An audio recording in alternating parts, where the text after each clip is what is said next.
और ये कांग्रेस हमें लोकतंत्र और फेडरलिज्म उस पर प्रवचन दे रही है। आदरणीय सभापति जी, जिस कांग्रेस ने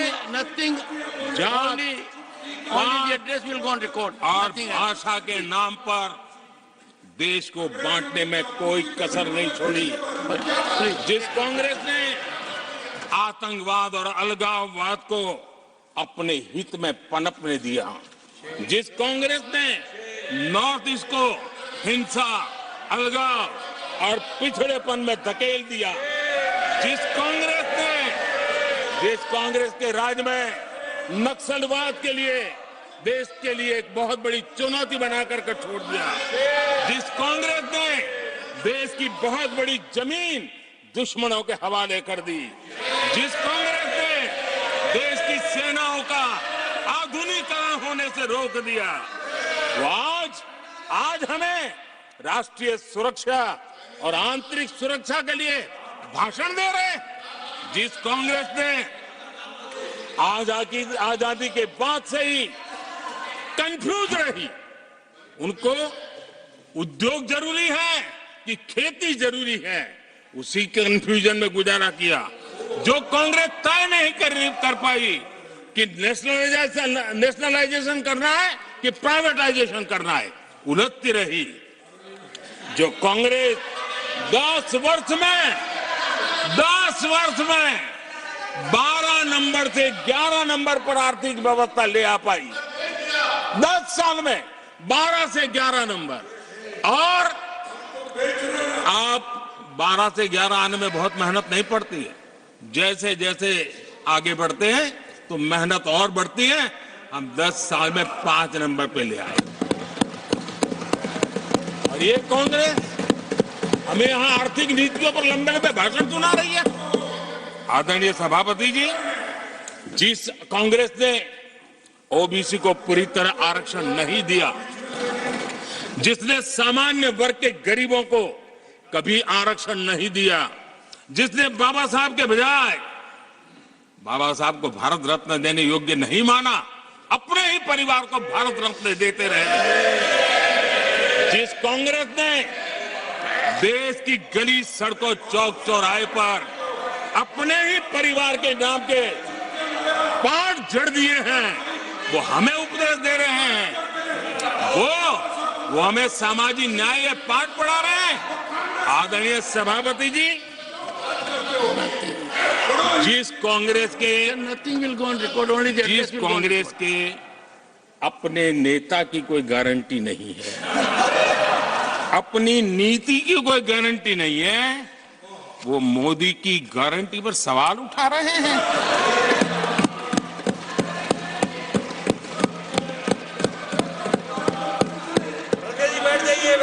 आदरणीय सभापति जी,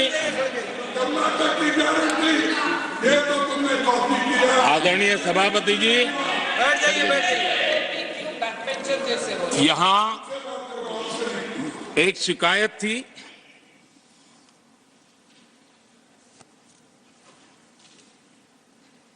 और उनको लगता है कि हम ऐसा क्यों कहते हैं, हम ऐसा क्यों देख रहे हैं।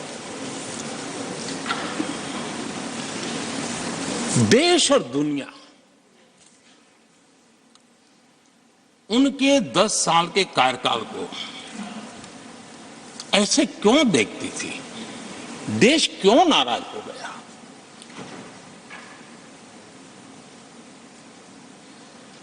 इतना गुस्सा देश को क्यों आया। आदरणीय सभापति जी, हमारे कहने से सब नहीं हुआ है, खुद के कर्मों के फल और अब तो सामने रहते हैं, वो कोई दूसरे जन्म में नहीं होते हैं, इसी जन्म में। आदरणीय सभापति जी, कुछ हम किसी को बुरा नहीं कहते, हमें क्यों कहना चाहिए। जब उन्हीं को लोगों ने बहुत कुछ कहा हो तो मुझे क्या कहने की जरूरत है। मैं एक वक्तव्य सदन के सामने रखना चाहता हूं। मैं पहला कोट पढ़ रहा हूं। सदस्यगण जानते हैं, ये कोटेशन है, सदस्यगण जानते हैं कि हमारी ग्रोथ धीमी हो गई है और फिस्कल डेफिसिट बढ़ गया है। महंगाई दर बीते 2 वर्षों से लगातार बढ़ रही है। करंट अकाउंट डेफिसिट हमारी उम्मीदों से कहीं अधिक हो चुका है। ये कोट मैंने पढ़ा, ये किसी भाजपा के नेता का कोट नहीं है, नहीं ये कोट मेरा है। आदरणीय सभापति जी, यूपीए सरकार के 10 साल पर तत्कालीन प्रधानमंत्री आदरणीय पीएम के रूप में रहे श्रीमान मनमोहन सिंह जी ने कहा था और खुद के कार्यकाल में कहा था। ये हालत थी, उन्होंने वर्णन किया था। आदरणीय सभापति जी, अब मैं दूसरा कोट पढ़ता हूं, देश में व्यापक गुस्सा है, पब्लिक ऑफिस के मिसयूज को लेकर भारी गुस्सा है। इंस्टीट्यूशंस का मिसयूज कैसे होता था, ये उस समय ये भी मैंने नहीं करा, ये उस समय के प्रधानमंत्री पद पर डॉक्टर मनमोहन सिंह जी कह रहे थे। उस समय भ्रष्टाचार को लेकर पूरा देश सड़कों पर था, गली गली में आंदोलन चल रहे थे। अब मैं तीसरा कोट पढ़ूंगा।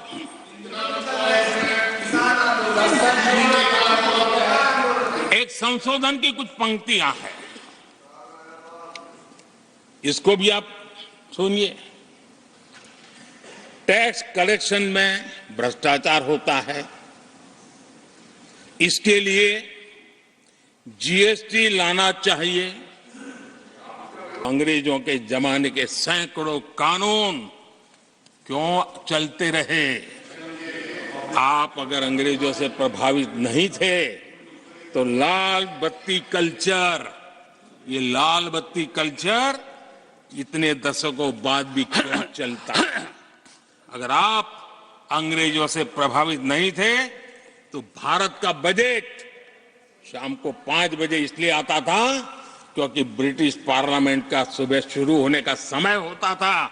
ये ब्रिटेन की पार्लियामेंट के समय के अनुकूल शाम 5 बजे बजट की परंपरा क्यों चलाए रखी थी आपने? कौन अंग्रेजों से इंस्पायर था? पर आप अंग्रेजों से प्रेरित नहीं थे तो हमारी सेनाओं के चिन्हों पर आज भी गुलामी के प्रतीक अब तक क्यों बने हुए थे? हम एक के बाद एक हटा रहे हैं। अगर आप अंग्रेजों से प्रेरित नहीं थे तो राजपथ को कर्तव्य पथ बनने के लिए मोदी का इंतजार क्यों करना पड़ा? आदरणीय सभापति जी, अगर आप अंग्रेजों से प्रभावित नहीं थे तो अंडमान और निकोबार इन द्वीप समूहों पर आज भी अंग्रेजी सत्ता के निशान क्यों लटके पड़े थे?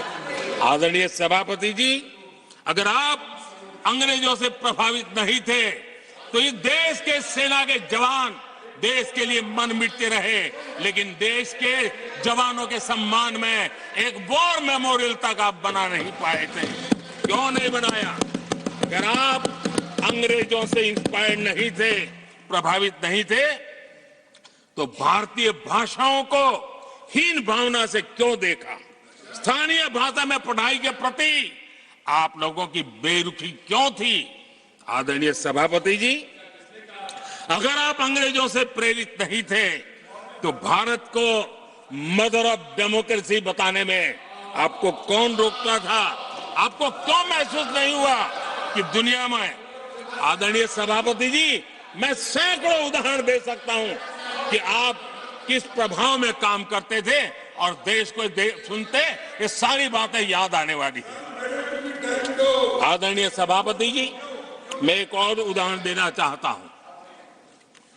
कांग्रेस ने नैरेटिव फैलाया और इस नैरेटिव का परिणाम क्या हुआ कि भारत की संस्कृति और संस्कारों मानने वाले लोगों को बड़े हीन भाव से देखा जाने लगा, ढकियानों से मारने लगा गया, और इस प्रकार से एक हमारे अतीत के प्रति अन्याय करने की नौबत आई है।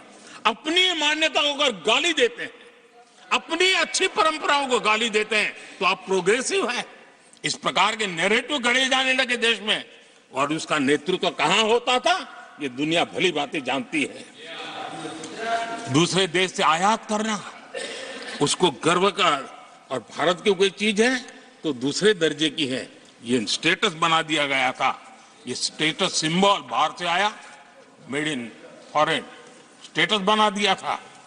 ये लोग आज भी वोकल फॉर लोकल மாநிலங்களவையில் குடியரசுத் தலைவர் உரைக்கு நன்றி தெரிவிக்கும் தீர்மானம் மீது பிரதமர் மோடி பதிலளித்து பேசினார். இதனை செய்தி வடிவில் பின்னர் பார்க்கலாம்.